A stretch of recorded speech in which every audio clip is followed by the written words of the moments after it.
Rain on the Roof by Coates Kinney.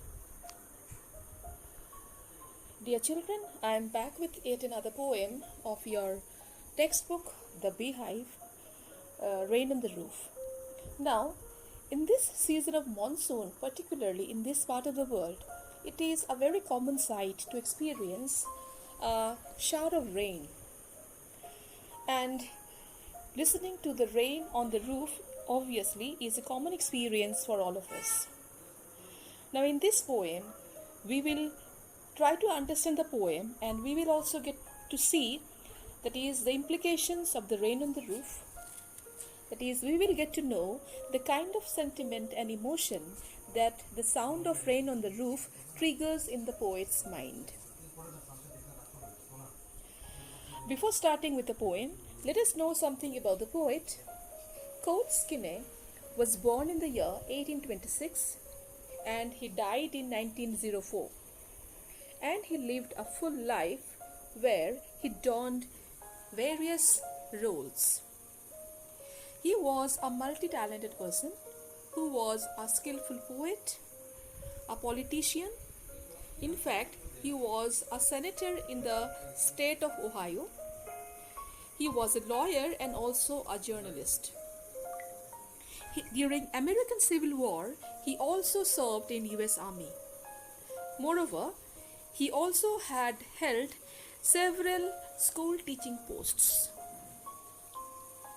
In the meantime, he also published 2 collections of poems, and among all his poems, this particular poem, The Rain on the Roof, because of its lilting, that is, because of its particular rhythm and haunting note, appeal to nostalgia, it became the most popular of all his poems, and it established him as a popular poet. An introductory note on the poem.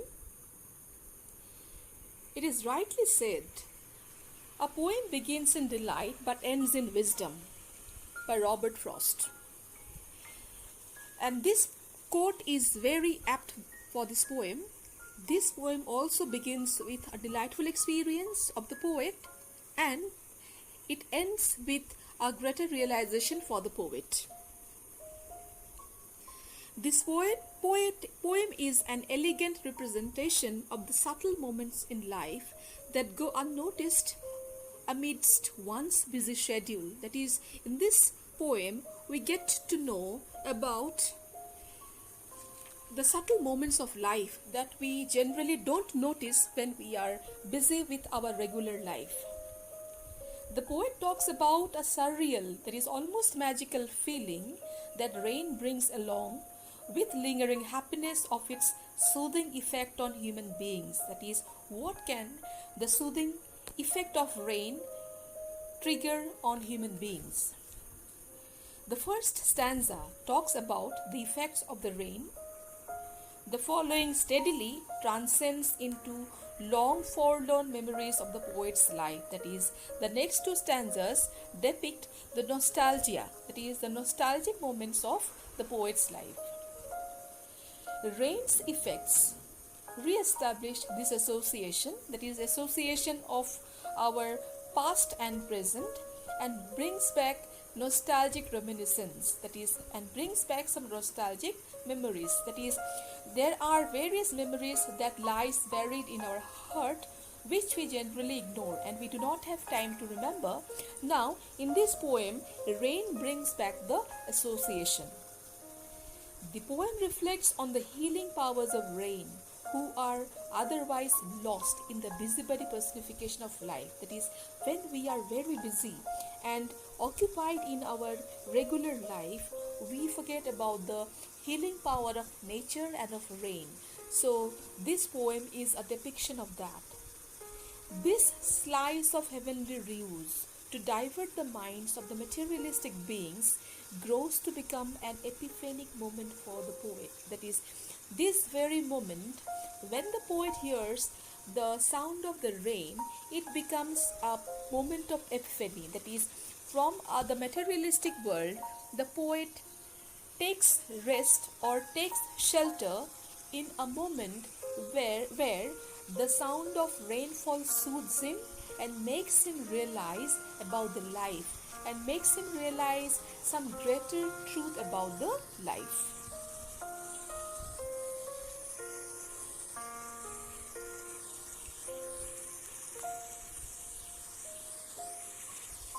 Stanza 1. When the humid shadows hover over all the starry spheres, and the melancholy darkness gently weeps in rainy tears, what a bliss to press the pillow of a cottage chamber bed and lie listening to the patter of the soft rain overhead. In this stanza, the poet describes his experience one day as he retires to bed in his cottage chamber and listens to the soothing music of rain. Now the poet says, when the humid shadows hover, that is, humid means moisture laden. Shadows refer to dark clouds. Hover is to move around. That is, the poet talks about a moment at night when the moisture laden dark clouds they were moving over all the starry spheres. That is, the starry spheres refers to the starry sky, and the poet talks about the moment when the starry sky was overcast by dark clouds. And as a result of that, the whole atmosphere became melancholy and dark. That is, the starry sky was overcast, it was covered by clouds, and the atmosphere became very gloomy. Melancholy means sad or gloomy, and it was very dark. Now, darkness is generally associated with negativity, and the poet makes here no exception. The poet says that darkness which was caused by these dark clouds made me very melancholic, made me very sad, and after some moment it started raining. Now the poet makes a comparison. The poet says that the atmosphere became very melancholy and it started shedding tears. That is, raindrops are compared to tears. Now the poet says, at that particular moment I became very sad, and the atmosphere also was very dark and it started shedding tears, and the raindrops are compared to the teardrops. Now the first four lines tells us about a gloomy atmosphere, that is overcast sky. It starts raining, the atmosphere becomes very dark and gloomy, and the poet also became very melancholic. And the poet, that is, in the raindrops, the poet sees a reflection of his emotion. That is, he associates raindrops with tears, and we think, or we may assume, that here the poet will narrate a very sad remembrance, but it is not so. In the next four lines we will see a change in the poet's tone. Now in the next four lines the poet says, what a bliss to press the pillow of a cottage chamber bed. That is, at that particular moment when it starts raining, it is a bliss. It is a very pleasant experience. It's a joy to press the pillow, that is, to lie on the bed of a cottage chamber bed. That is, as the poet was sleeping on the bed of his chamber, of his room, he finds it a very pleasant experience to lie on his bed and to listen to the patter of the soft rain overhead. That is, immediately the atmosphere is not gloomy anymore. The poet starts enjoying the sound of the raindrop as he is lying on the bed, and he finds this experience to be a very pleasant one. He retires to his bed, and it is a very leisurely moment, and he is enjoying the moment. Every tinkle on the shingles has an echo in the heart, and 1,000 dreamy fancies into busy being start, and 1,000 recollections weave their air threads into woof as I listen to the patter of the rain upon the roof. Now the poet describes the resonance made by the music of the rain in his heart as they fall on the shingles of the roof. Now, the poet says every tinkle, tinkle, that is the musical sound that is created by every raindrop that is falling on the shingles, that is on the rooftop, has an echo in the heart. That is, the poet says that every raindrop, it touched his heart greatly. It touched his, that is, soul greatly. That is, it was not only pleasant to his ears, but that sound also touched his heart and soul. And that constant sound of tinkling rainfall, it was bringing a change in his heart. And as the raindrops touched his soul, it was changing his heart, and 1,000 dreamy fancies into busy being starred. That is, the poet, in the mind of the poet or in the heart of the poet, 1,000 many dreamy fancy, many fanciful imagination into busy being starred. They crowded the poet's mind. That is, the poet started remembering many things.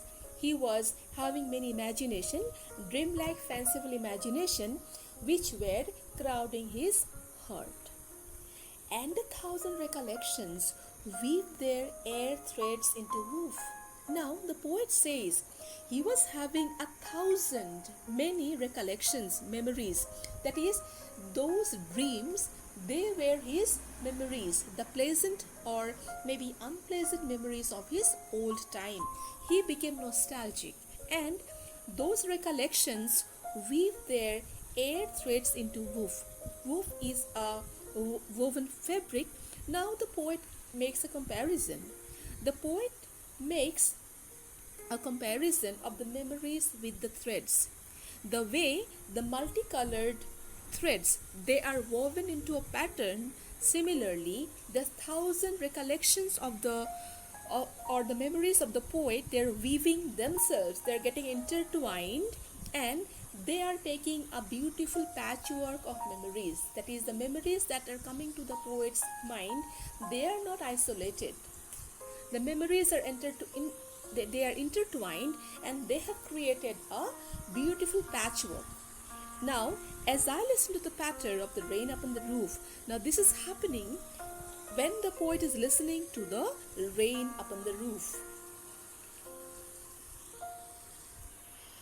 Now in memory comes my mother, as she used in years agone, to regard the darling dreamers ere she left them till the dawn. Oh, I feel her fond look on me as I list to this refrain, which is played upon the shingles by the patter of the rain. Now the poet describes the first memory he can identify among the patchwork of all the memories. Now this memory is of his mother.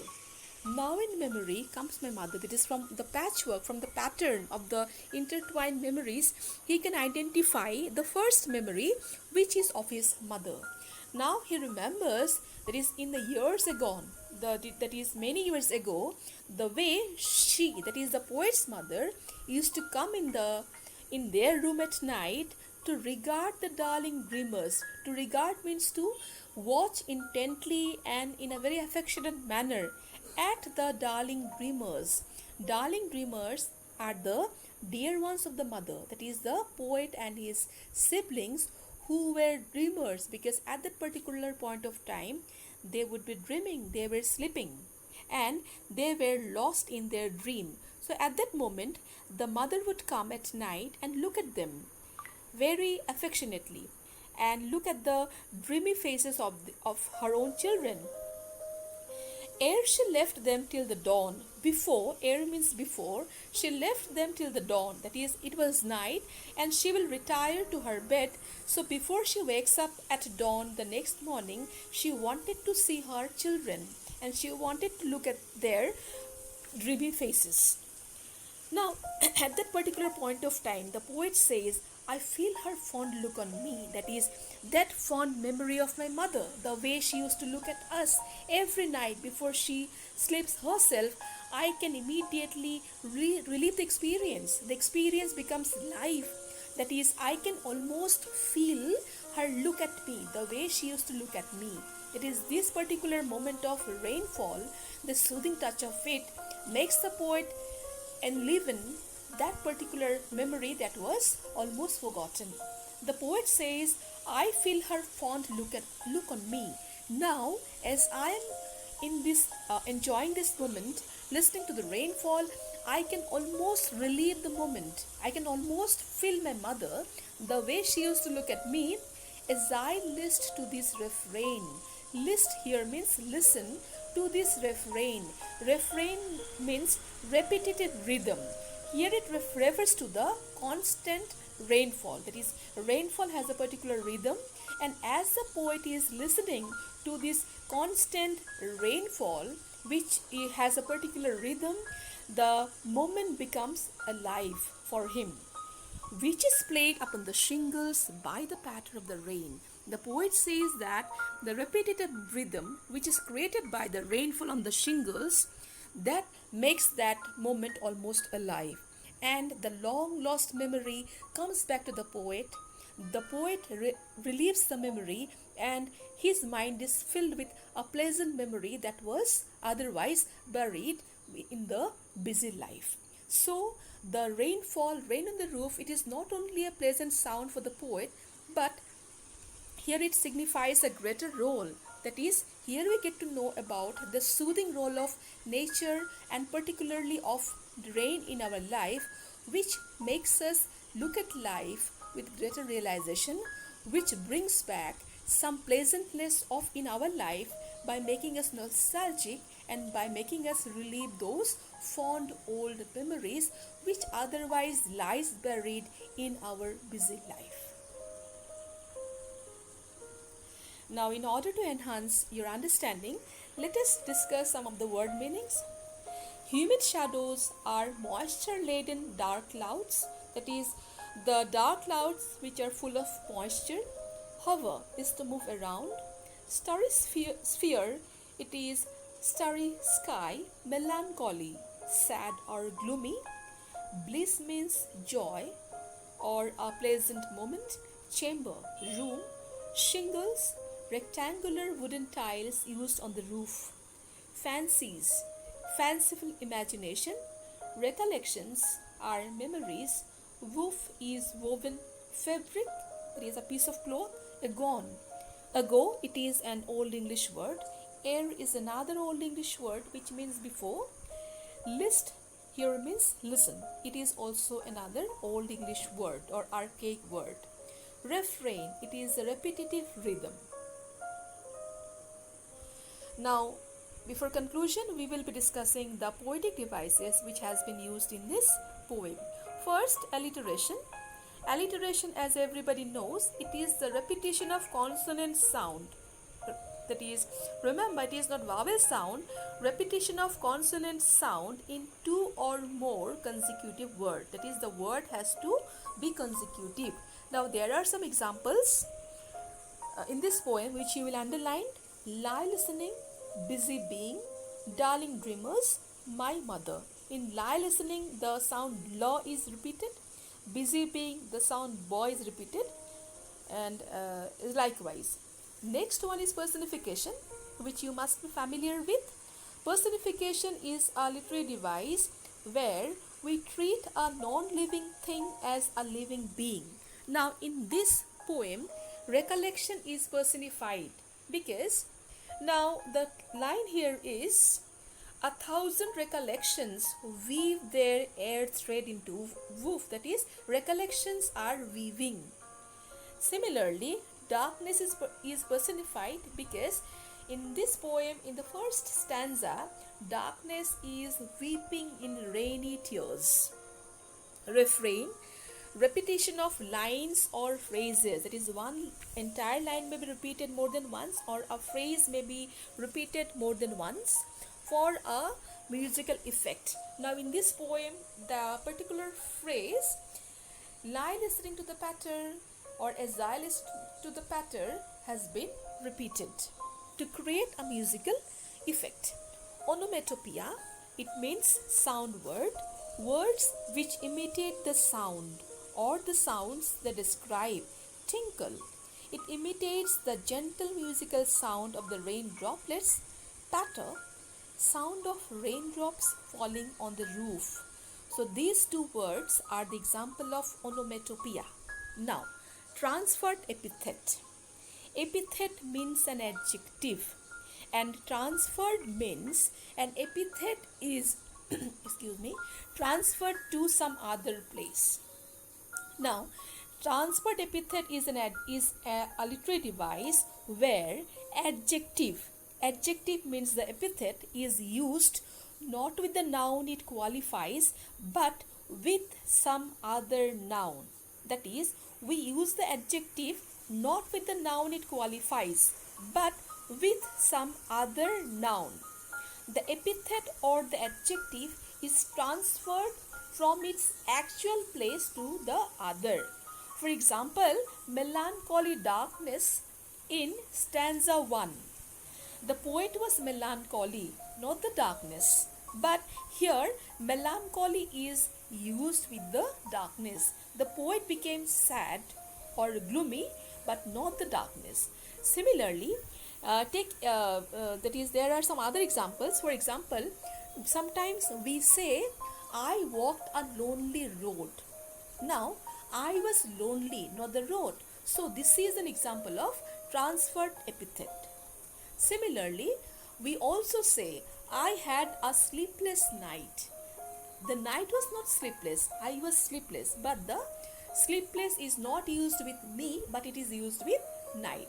So I hope you have understood the example of transferred epithet. That is, adjective is not used with the noun which it qualifies, but it is transferred to some other place.